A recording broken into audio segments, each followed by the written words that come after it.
This week I've been switching it up and I've been watching an action film from the 90s that is long forgotten, really, because it's one of Sylvester Stallone's biggest flops. And, I think you're going to see why.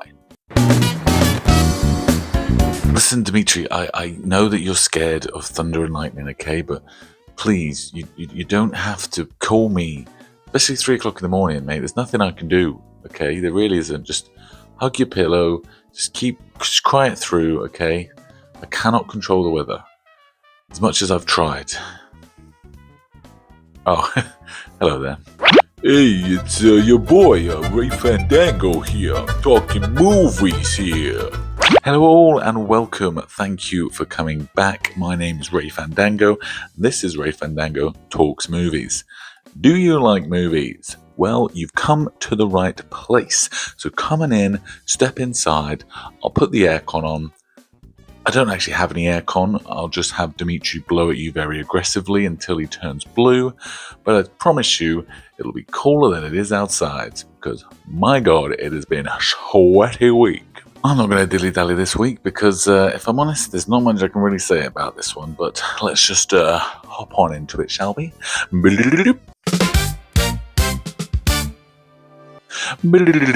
Okay, so this week I've been looking at the 1992 film Stop or My Mom Will Shoot.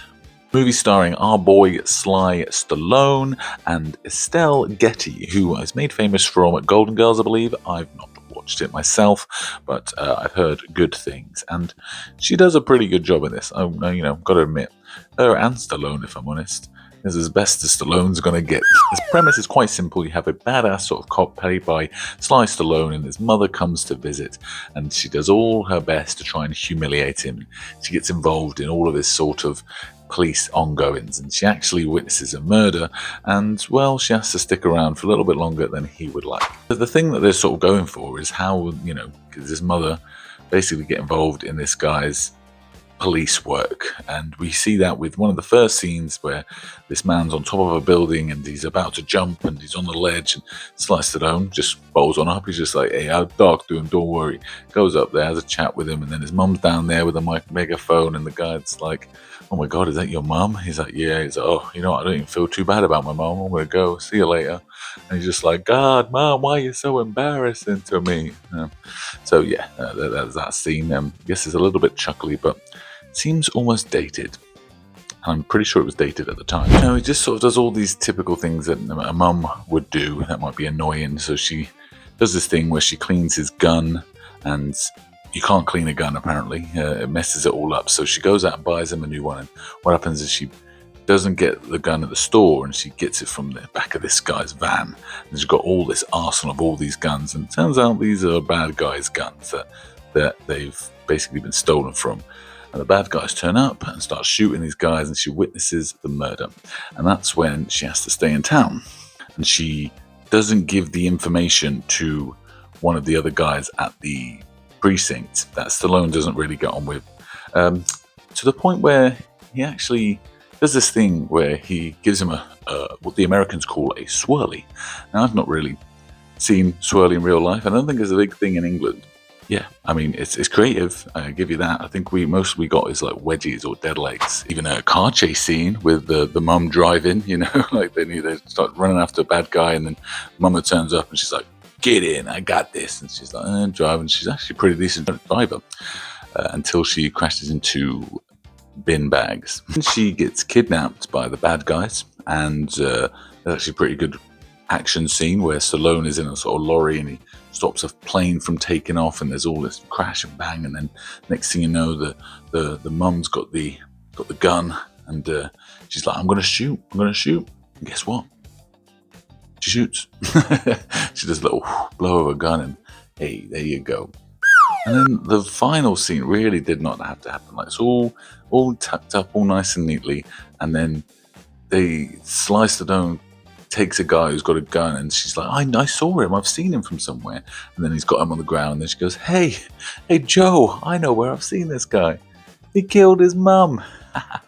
And then Stallone looks up and is like, oh, mum. If the film had any sort of redemption, you lost it. You lost it there, right in the last little second. I don't know, maybe people might think they might like it because it's nostalgic. I think it gives me sort of Mrs. Doubtfire sort of vibes. You know, I think it actually wouldn't have worked with Arnold Schwarzenegger.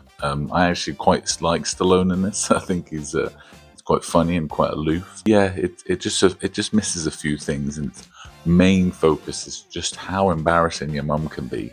It's a bit one-dimensional, if I'm honest, but not bad action scenes. It's not terrible, but yeah, I can see why this one flopped, if I'm honest. So there you have it, guys. Thank you for watching that. Did you agree with me? Do you think it was a big flop? Did you watch it and actually really liked it? You know, I'd like to see what you actually really liked about it, if I'm honest. Please comment, like, share, or my mum will shoot. And as always, I will finish off with a little bit of Ray Fandango's Food for Thought. This one I really liked because it was quite interesting, if I'm honest. It's quite an interesting theory. So we have the speed of light. We also have the speed of sound. But do we have the speed of smell? Now, I don't know what that means. How quickly you can smell something, how quickly something gives off a smell. I don't know.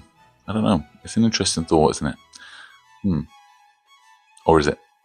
I don't know. I'll leave that to you to decide and for you to ponder. Well, guys, I think we'll wrap it up there. Thank you all for watching. I really do appreciate it. Please come back again next time, as I'll probably be watching something, hopefully, a little bit better. So go on, get going, all right?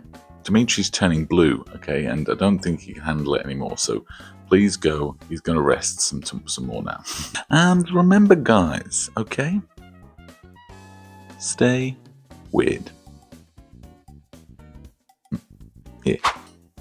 Yeah, I think if I'm honest, mate, a grown man should not be afraid of thunder and lightning anymore. I mean, it's quite frankly pathetic. Oh, Jesus Christ! Oh, did you hear that one? Did you hear that one? Oh my God! I'm not crying, okay? Let's turn it off.